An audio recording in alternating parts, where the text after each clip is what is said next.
Oh, t-shirts for sale. Oh yeah, and t-shirts are for sale now if you want to buy some. And also we have girls' shirts. We just got those in, so yeah, they're all going for sale right now. So you better pick them up quick before we run out of them again.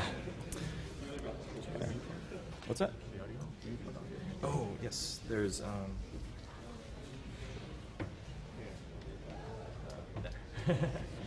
It's mono, but he's finishing setting up right now, so. All right. I built this novel little. I guess I'll start off. I'm ASM, and I'm going to talk about Lawphone. And I built this cool little presentation system that I dropped on the way over here. Ultimate failure, but maybe during the talk I'll rebuild it. It's kind of cool. You take the inside of a wireless ball mouse, you turn it inside out, and you get a two-dimensional gyroscope. And then you can like hold it in your hand and rotate things around like that. Sorry, you just hold it in your hand, you can rotate it around, and it'll rotate the box I put on the screen right here. These are going to be my slides. But so the idea was I just rotate it in my hand, and you get. Anyway, right.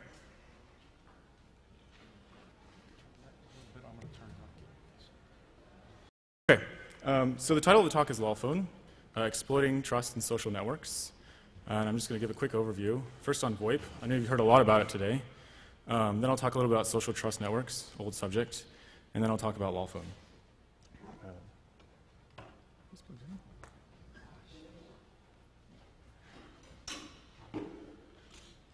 Okay, so VoIP. You take telephones, you can combine them with the internet, voice over internet. The internet is, as we've learned this weekend, is kind of bad sometimes. And then when you combine bad plus legacy systems, you get really bad. So that's bad. That's all I'm going to say about VoIP. Social trust networks. So we all know that they're composed of individuals, right? As each individual talks to one another, they rely on some sort of identification. And usually this identification is trusted, hopefully. You can write things that will graph out how these people are connected together, and they tend to look really nice. And apparently, building social networks is profitable, like MySpace or LiveJournal or whatever you want to call them. So these are fun to play with. So now I'll talk about Lawphone. It's really simple, and it's actually really embarrassingly simple. And I'm almost embarrassed to be up here talking about it. It's a pretty old thing. All it does is it spoofs caller ID. Really simple. And this has been known for a while that you can hook in and you can spoof caller ID, and it's really easy. But when you spoof caller ID, you can do a couple things. So number one, you can spoof caller ID. Number two, if you call a number with its own phone number, it'll drop you to their voicemail if it's singular or T-Mobile. This has also been known for a while. I'm not the first person. Or, for example, you could do a man-in-the-middle attack where you cause two people to call each other from each other's phone numbers, and then you just listen in. Pretty easy. All right? So these are the three features of Lawphone.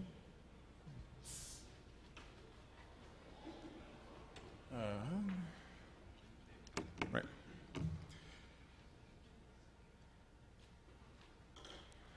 Okay.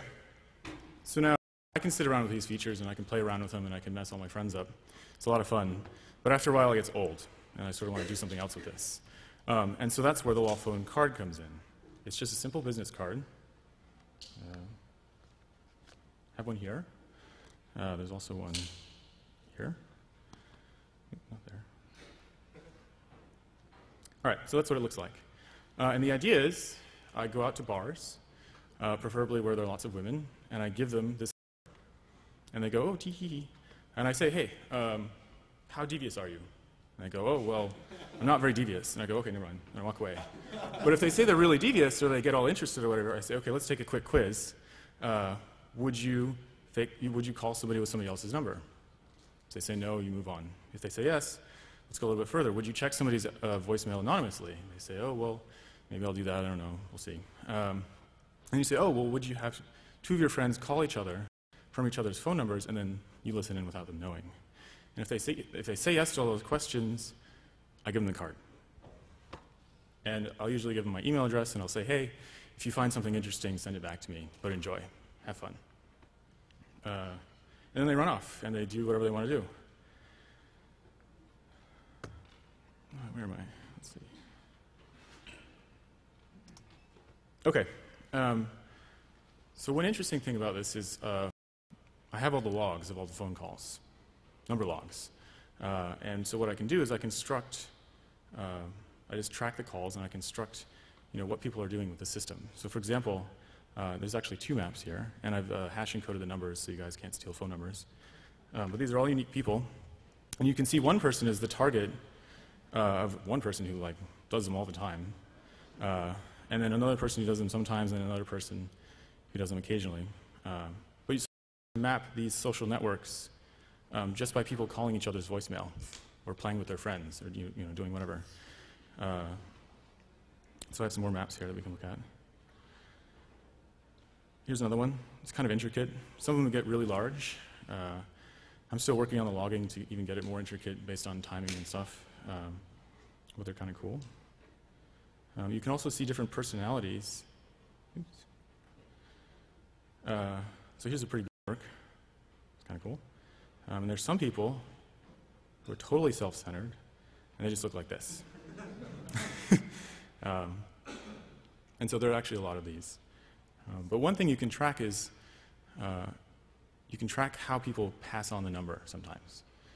If it's closely related in time, you can say, oh, well, I get these 2 phone calls because they checked the same phone number and they were in sort of the same period of time. They're probably related to each other.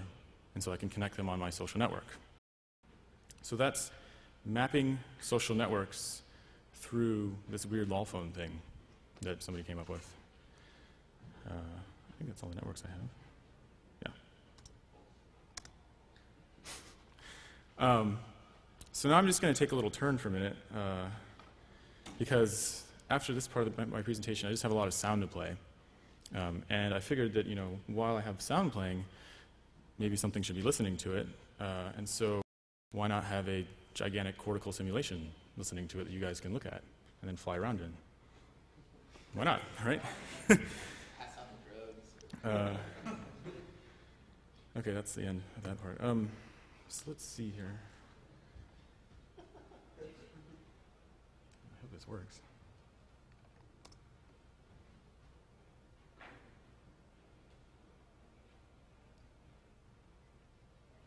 Oh, I should give you a talk. Oops.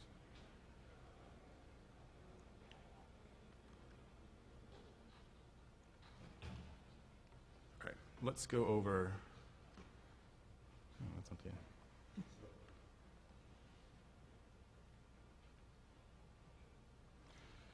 A crash course in neuroscience. An overview. So what influences neural architecture? How do we model this? What goes on? As you know, there are lots of things in the brain, and so how do we run these on computers? Do we run them in parallel? Do we run them in a single system, serial, in real time? How do we do that? And then once we figure all that out, how do we actually do it on the architectures? Okay, so this is your brain. And even at this level, there are these sort of architectural divisions. For example, in the occipital lobe, there's the occipital region, which is responsible for vision, for example. And this region talks to maybe the somatosensory region, like that. But I'm interested in the auditory cortex because I want to play some sound. And so I'll just model the auditory cortex. It's really easy to model because it's tonotopically mapped, which means that one end of the cortex, or that section of the cortex, you have neurons that are responsive to 20 hertz. And at the other end, 20 kilohertz. So you might recognize this as a Fourier transform. Your ear actually performs a Fourier transform on sound and tonotopically across your cortex. So this is really easy to do because all you do is you take a piece of cortex, you model it, and then you slap a Fourier transform over it, and you just play some sound. It's pretty easy. All right. Within this structure, neurons are arranged in layers.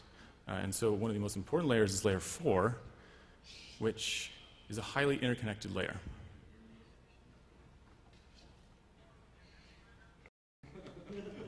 Using your phone in this talk is a really bad idea. Anyway, so layer 4 is a special layer. It's highly interconnected. It's sort of like the transport layer of the cortex. So that's a cool one, and we'll go into that later. But even within the layers, well, of course, they're neurons. And neurons are divided into dendrites at the top and axons at the bottom. Dendrites are the input, axons are the output. And if you put in a small input to the dendrites, you get a small output out. Pretty simple. And if you put in maybe 2 inputs, you get a bigger input, or an output, sorry. And that's actually a spike, okay? And if you put in a lot of inputs, you get a lot of input out, or output out. So it's kind of, an additive thing. Okay, now how do we model this? Because neurons are incredibly computationally intensive little devices. There are lots of different differential equations that you have to, if you want to do each of these. So typically people will put, maybe a neuron per CPU. And if you want to do, 3 billion neurons, you're out of luck. Or you could put a bunch of neurons on one CPU. That would be ideal, but how do we do this? Okay. So the core of this network is actually a queuing mechanism. Everything is an event, and you just throw events on the queue. Okay? So say, for example, then I can take a bunch of neurons and put them all in the same queue. Right? To do this, you have to model what the neurons are going to do faster than they would do it in real time. So that means you have to be faster than real time. You actually have to predict the future. So this is time-traveling neural simulation right here. All right, so the way this works is I have a standard model of a neuron, and I know what's going on at t0, and I can say, okay, it takes me this long to calculate the entire model of the neuron. So it takes me, say, 15 nanoseconds or whatever to calculate the next 100 milliseconds of a neuron. Well, I know exactly what will happen, and I'll throw everything on the queue in the future, and then I'll go back to whatever I was doing. So 15 milliseconds later, this neuron will fire and trigger another one, and I can keep doing this, but I can do this for thousands of neurons in real time, which is cool. No one actually does this in real time. They usually spend days running these simulations. So there's a lot of math. And the important thing is that there's a couple constants that you can alter in the equation that drives this entire model, and they'll alter the behavior. So depending on which constants you use, you get different types of neurons. So it's a really elegant system. And there are no differential equations, so you don't have to solve any differentials. Okay, the architecture is really complicated. I'll skip this. But the point is that you can run multiple architectures on one CPU. I'm actually going to run 4 on my laptop, pipe the sound through it, and display it back over here on that laptop. And so what I do is I take 4 chunks of Cortex, interlink them, so you can run 4 chunks of Cortex on 4 different computers, or 100 different chunks of Cortex on 100 different computers, and then run them on multiple computers. Okay? And the final step in the entire operation and the goal of the whole thing is I wrote this software while I was working at a lab at NYU, and we're actually dealing with real neurons. And the question is, okay, how do we link real neurons to A, other real neurons in Japan, and B, how do we link them to simulated tissue? Well, it's easy. You just create an API, sort of like a neural API, and you can link neurons to simulated tissue or neurons to other neurons, and you base the whole thing on UDP and TCP so you can do it over the internet with latency magic and stuff like that. So we were able to link neurons in NYU to neurons in Japan, which would be the first intercontinental neural network ever. Okay, now that I've talked about that,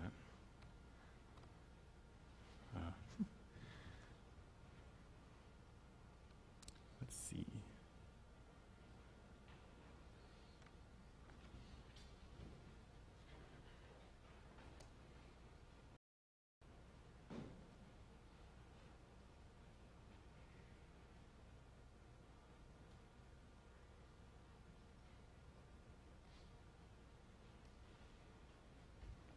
All right, so I have 4 chunks of tissue, and I'm going to randomly generate a map for each one.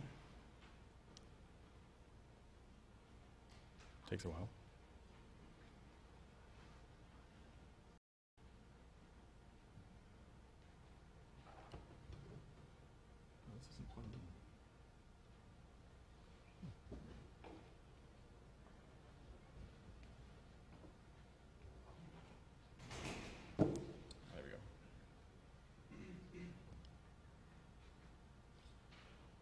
All right, so in my first chunk of tissue, I'm going to simulate 15,000 neurons with 44,000 synapses. It's quite a bit to run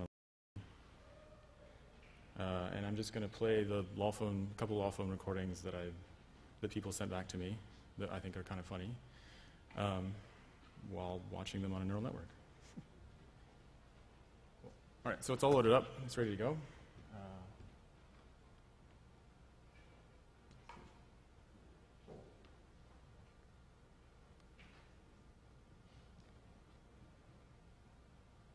Right. What does this look like? Oh, cool. What you see here is kind of like a three-dimensional game engine kind of thing. Each of these crossbars represents one of the maps in three-dimensional space. And so you can sort of fly through these if you want. And I'll play some sound.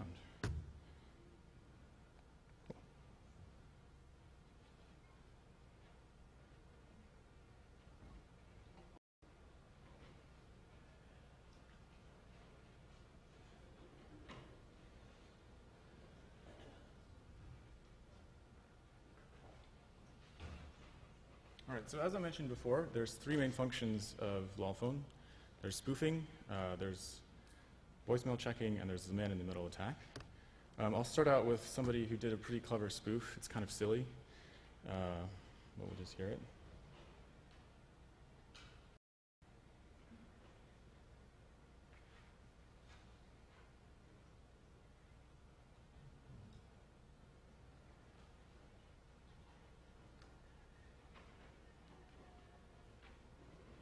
This should be playing audio.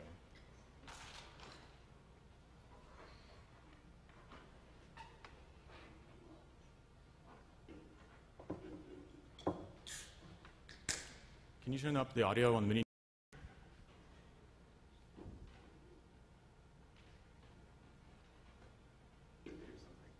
Really? Oh.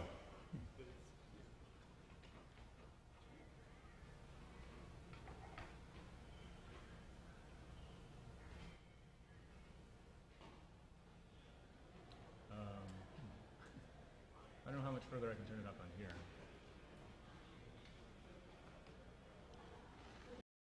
Yeah, I guess I'll do that. Can you put the mic here? Yeah, I'll do it.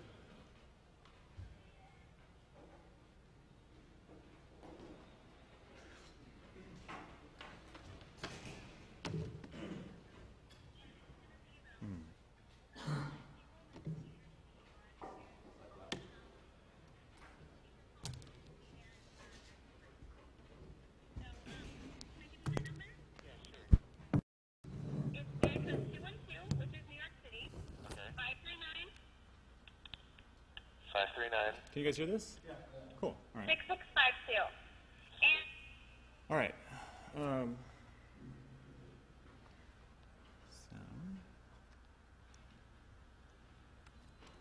Please enjoy the music while your party is reached. I hate these things.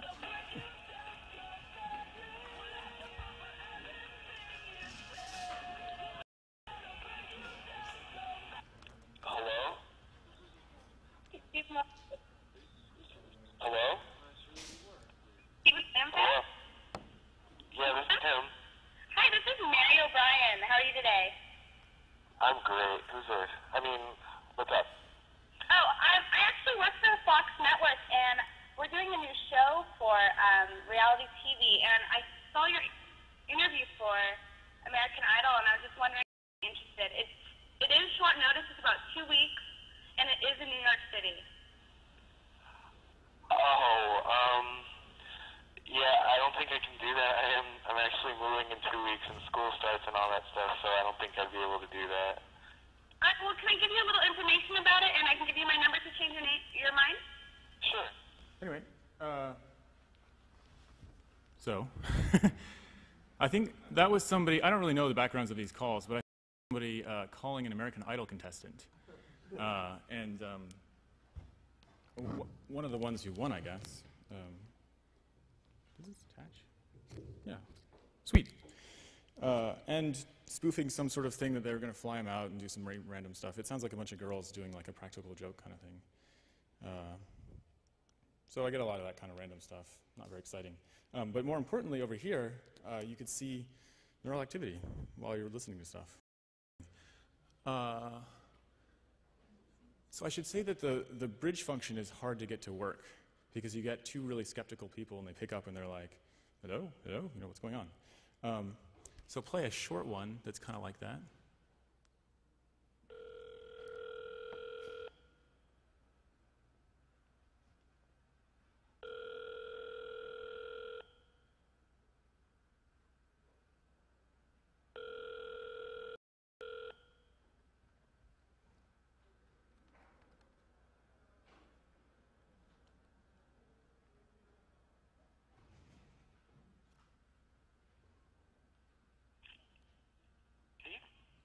Yes, hello, Tom? Yes, what's up? What's going on? Huh? Did you call me? I did not call you. Okay. Hello? Hello? Yes? Yeah, I did not call you. Oh, okay. My phone just started ringing. I picked up it was you. My phone was ringing. I picked up it was you.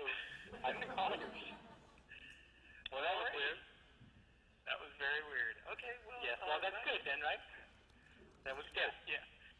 Okay, have a good weekend. All right, thanks. Bye.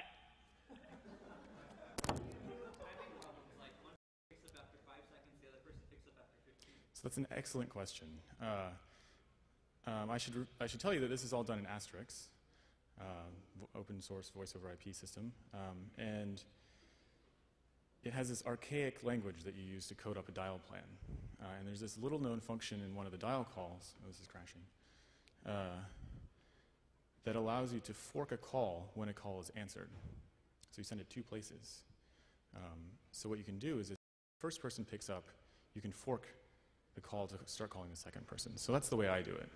That means that you want to put your skeptical person second. So you want to call the silly person first, skeptical person second. And the first person, they'll pick up their phone and it will be ringing. And so most people are like, that's kind of weird, I'll stay on for a while. And then the other dude will pick up.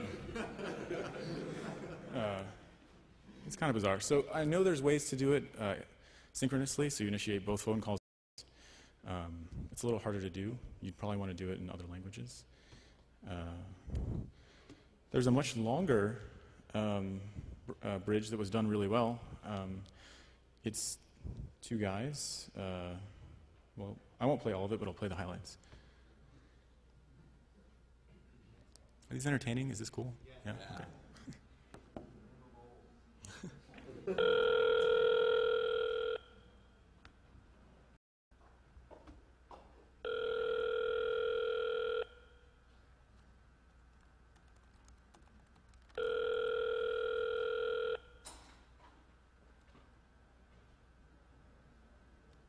So I should say when it goes silent, it's actually calling the second person the first person picked up. That's why the ringing stops. Hello? Hello? Hello? What's going on? Not much. What's going on with you?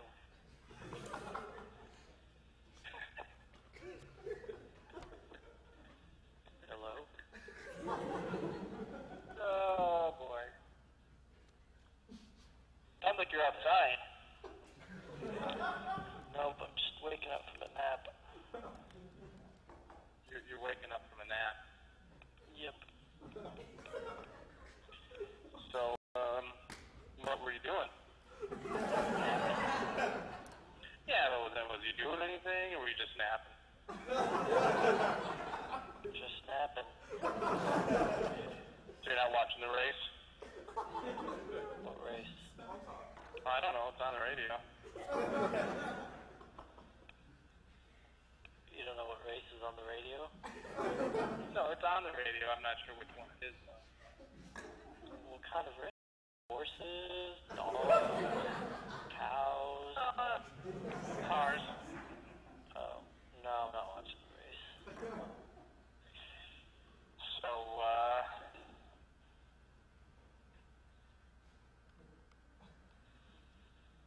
So, I was just talking to your buddy Magnuson. Yeah. What's he have to say?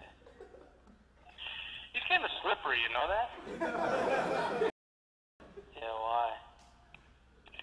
Well, he's got this capability on his phone, Chris, where he can call you and make it look on your caller ID like it's my number. Yeah. What do you think about that? I don't know. It's good for him. Well, now what he can also do now is he can also make a phone call and have the service connect you and I. So he can have you and I calling each other all the time without us actually calling each other. Yeah, I'm not sure how that would work, but seems a little strange. Well, it's magnificent. See, you don't sound too good, Chris. How you doing? I'm just waking up. What'd you do today? A bike ride, watched the end of the tour. All right, so this goes on for a while. It's actually 12 minutes. I'm going to play the end of it, though, because they actually go back to the point where, I guess, I don't know these people, but somehow they knew a friend who does this and does this to them. I'm going to skip to the end where they talk about it again, because it's just kind of funny.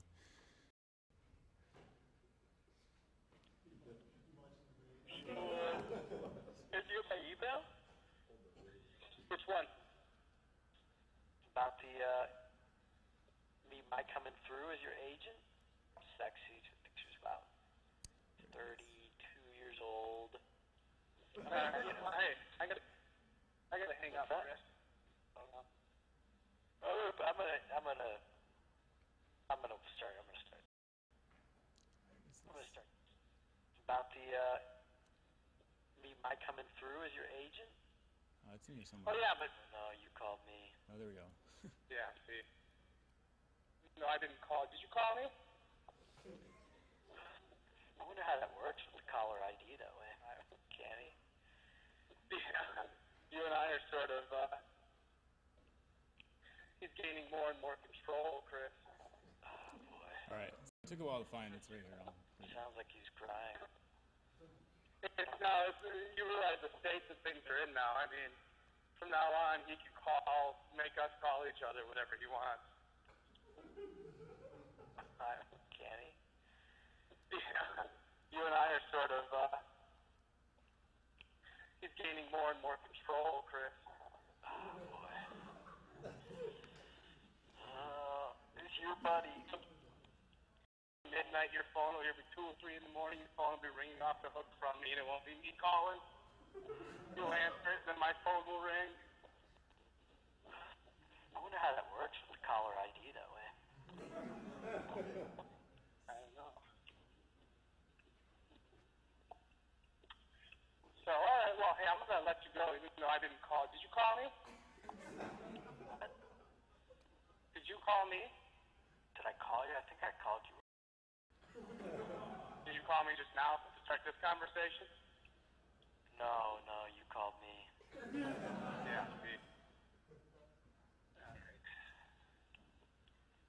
Well, we've lost more freedom and control to Steven. Well, when push comes to shove, you can always kill him. Yes, Steve. So, All right, I'm going to stop. did you get my email?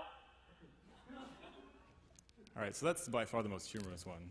They figured out that neither of them initiated the call, but they didn't figure out that the caller ID had been spoofed, and they didn't figure out somebody was listening.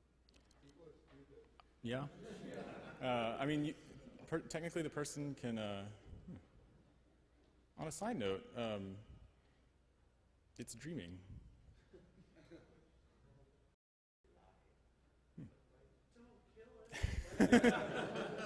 Actually, when I was working on this last week, I went to bed, and then I woke up, and it was just doing this.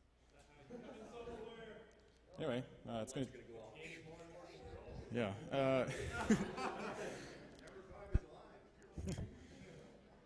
This is actually really hard to do. People don't realize how sensitive your brain is to overactivation and underactivation. You're actually in a very small margin of completely seizing your brain, where exponential growth of activity and it just spreads across.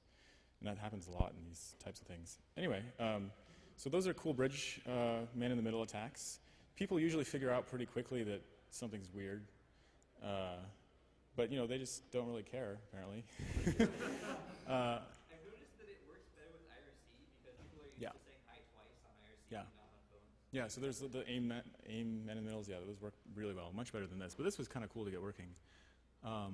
So really cool random voicemails that people pick up, from the strange to the silly to the sexy to the strippers. Where to begin? Okay. Might be some personal info in this one. Please don't kill me if there is.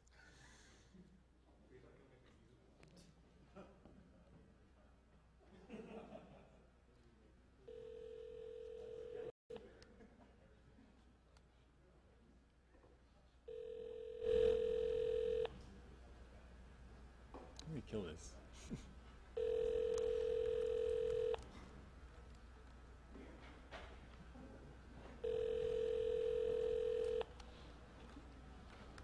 Your mailbox is almost full. You may want to erase any unneeded messages so that you may receive new messages. First, skipped message. Well, if it isn't the birthday girl, hey, it's just me over here. By the way, it's always her birthday. So I understand you had a party last night, too, so you must be, like, partied out. You must be pooped from parties. Anyway, you can give me a ring if you want. I'll have my cell phone around for a while for us to get together. So look at your calendar. Message will be saved for 14 days. End of new messages. Main menu. To listen to your messages, press 1. Send a message. First saved message. Hello, Simone. This is Steve Shaw. I'm a client, and I was calling to see if you would be available. You and I have seen each other twice. It's very nice, and I'd like to do something in the future. If you would give me a call, I would appreciate it. My number is 408-340-0901. Receive next message. Hello, this is Wade from Fresno. Happy belated birthday. I wanted to call you over the weekend, but my worker down here got a DUI. I had to cover his ass, so that sucked. And anyways, I hope you had fun. My number is 559-298-62. Resave next message. Hi, Simone. It's Mark. I'm at 510-388-1587. We did that tickle scene a while ago, and I would like to do that again. And I was wondering if maybe you had open on Thursday. I'm going to rewind that because that was really funny. He said the tickle thing. It's hard to catch. Listen for it.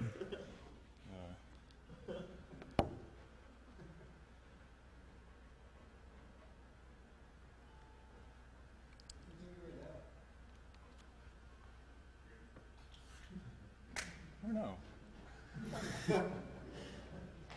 It looks like it's. No, so this is drawing.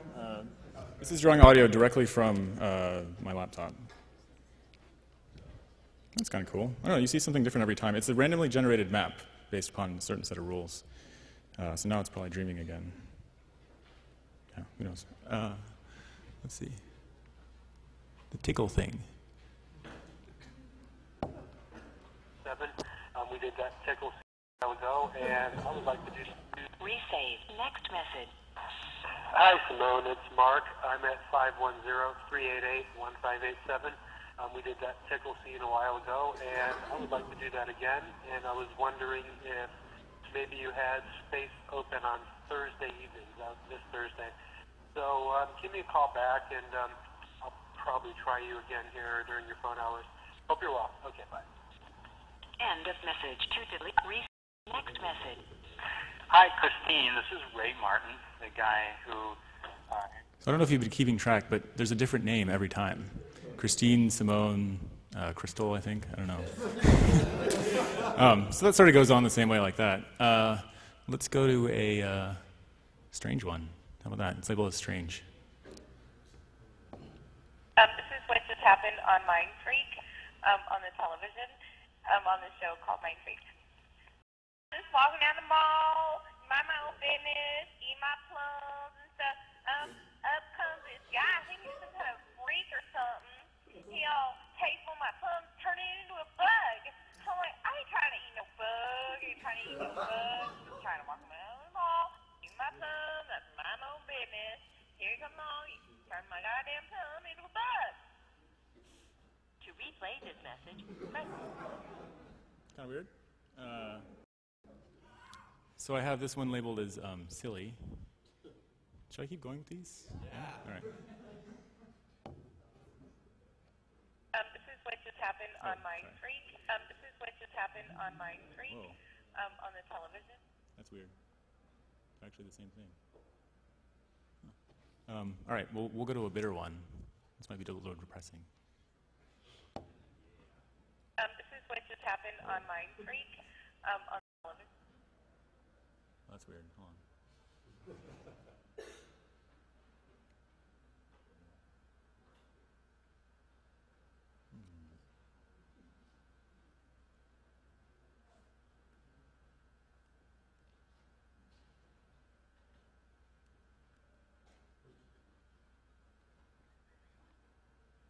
Please enter your password. Fail.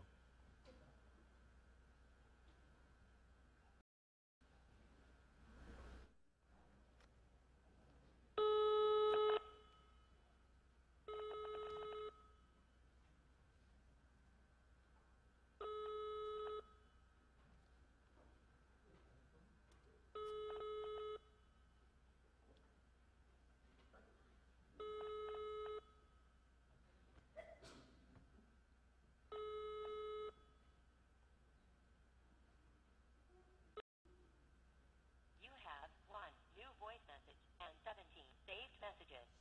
New message. Alright, dude. I'm on a roll tonight. Here's movie idea number 2. Get ready for this. So, you got this cop, right?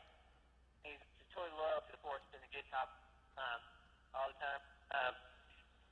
He just understands. Message skipped. Stage message. Hi, if this is Hunter, this is I Stephanie. didn't slice this Calling one. to say hi. Also, phone number on the internet. This is good. Call me when you can. Bye. To replay. Okay, so some background before I play this part. One thing that girls do when you give them this power is they immediately call the most famous person. Is that 10? I can't see that. 15, okay, cool. They call the most famous person in their phone book immediately, right away. And so people send me these recordings where they've called like famous people. It's actually a famous person. I'm not going to say who it is, but it's kind of funny when you get voicemails like this. This message. Press 1. Message skipped. Saved message. I'm gonna put your phone number on the internet. Because that would be funny. No, I'm not. I'm listening to the sound of a classical guitar song called Marta. That's a thing. Okay, I'm going to skip the rest of one. There's a really good one in here. I didn't. Let's see.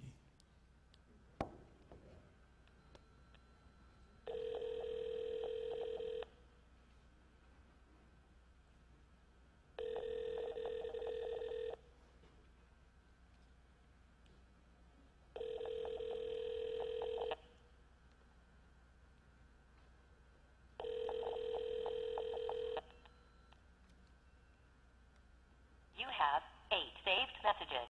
Saved message. Okay. Why are you not answering your phone? I hope you can hear it. I'm on speakerphone. Boy. Boy, do you have liquor? Do you have rum? Do you have Mountain Dew to mix it with? Boy. Boy. Let me know, because I remember that drinks are hella expensive at Pop Clean. Okay, goodbye. To replay this message, press 1. To forward this message, I want you to slap me with your dick.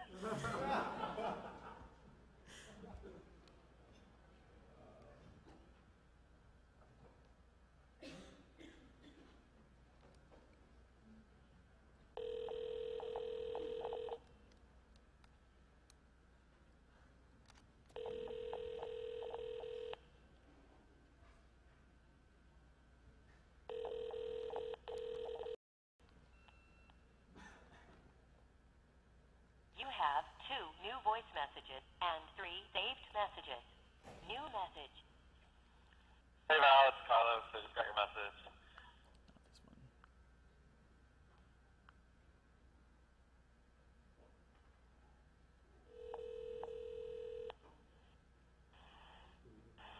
And you fuck asshole. So this is what I was looking for. This is the last one. You have 5 saved messages. Saved message. You're an asshole. And I want you to know that. You're the biggest asshole on the face of the fucking earth. And you fucking suck because you've ruined a lot of people's lives. All right. On that note,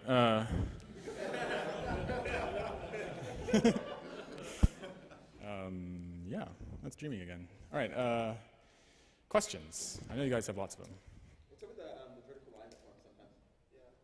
Oh, all right. So I should tell you the way this is done. If I sit right here and look out, the FFT that I do, or the Fourier transform, runs out that way, or I guess that way. So this frequency is right here. So you actually see a lot of activity here because these frequencies tend to be almost everywhere. And so when you see that vertical line saturate, that's the entire Fourier transform getting hit at once for some reason or another. I know one reason it happens here is because you get, when you hit the Nyquist frequency, you wrap back and it just lights the whole thing up, kind of annoying. That happens when I don't have the sound properly mapped over in terms of frequency rate. Is that it? Oh, sorry. I'd just like to thank you for demonstrating the first felony over neural. I was actually wondering, did you know that this works with Sprint, and that when you jump into the voicemail box, you get the trunk out directly from their switch, and it'll trace back to their switch, and they don't want it to box very well. And also, if you want to switch it up, if you're doing it with after and I am coloring, it's basically untraceable if you can do it from certain places. I don't know who your provider is, but if there is cell phones that you're calling from, your connection will be coming from other people's networks anyway, so it doesn't look like there's anything wrong on the operator switch or the network that you're hacking. That's awesome. Also, this chief security officer of T-Mobile is voicemail box may have had a problem with this. And he may have had someone call in and report it. He may have said something along the lines of, it's not so much a security problem as it is a privacy problem. And really, I don't think that's any problem at all.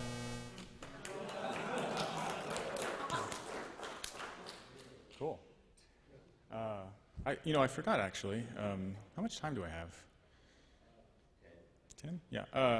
I should give you guys a demonstration of the actual phone system. I'll get to you in a sec. This is actually kind of the coolest thing. I totally forgot about this. So I had a friend of mine has this really hot British wife, and I always wanted a British accent on my PBX.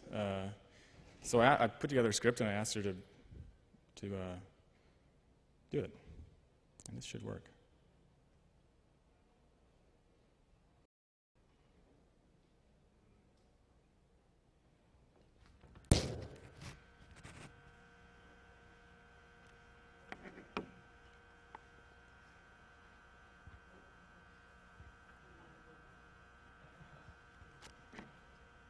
Oh, it's coming out of here. Crap. Sorry, hold on. This is really hard to do.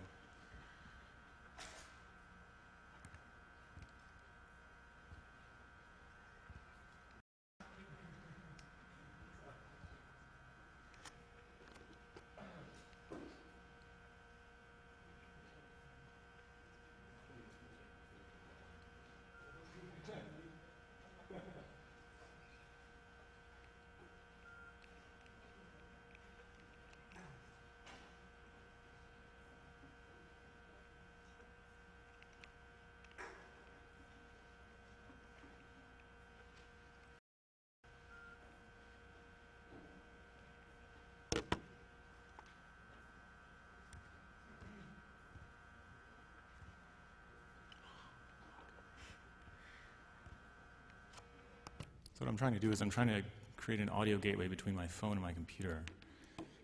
I hate Bluetooth. It sucks so bad. Yeah, I do. I'll just do that. Try this again. Nope, not working. Okay. So that's sort of one of the things I wanted to avoid. I know I have to talk about it. I know that's half the questions out there, too. That's an excellent question. It's not my felony. All right, let me just do this real quick. I'll put it on speakerphone. This is really cool. Welcome. Press 1 to fake caller ID. Press 2 to check someone's voicemail. Press 3 to make two people call each other and listen without their knowledge. Press 4 to join the party line. Remember, the number will never be revealed unless you're stupid enough to answer it. So let's do number 2, which was voicemail. You're so naughty.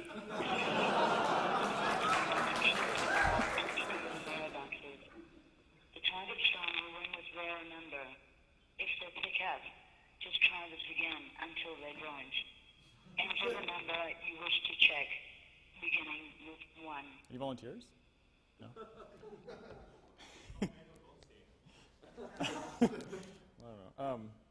So that's sort of another thing. I remember when I first put this together, I pressed 42 to get to this function, and people were like, "Oh, I have no idea what's going on." And so I had built a script, and this made it really user friendly, which was why so many people ended up using it. 42 pound. So okay, other questions? You had one? What can be done to prevent this other than fixing caller ID copy? Ooh, so that's a really good question. I'll give you. First, do you think the caller ID makes it So I'll give you 2 answers. To protect you from this system, put a password on your voicemail. Then it's done. You can't do anything. Voice over IP is a mapping problem. You're trying to map IPs to phone numbers. It doesn't work. It's as simple as that. So I think it'll almost never be fixed, at least for a while. Yeah.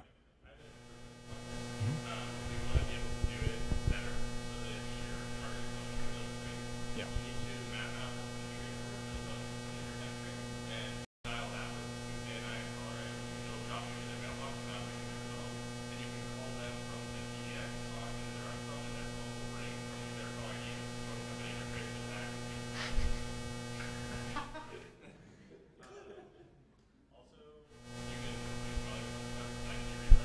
Yeah.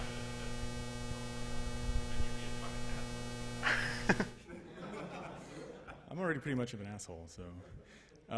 Any other questions? I know I'm not. Are we done? Yeah? Okay.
Yeah, and it didn't work.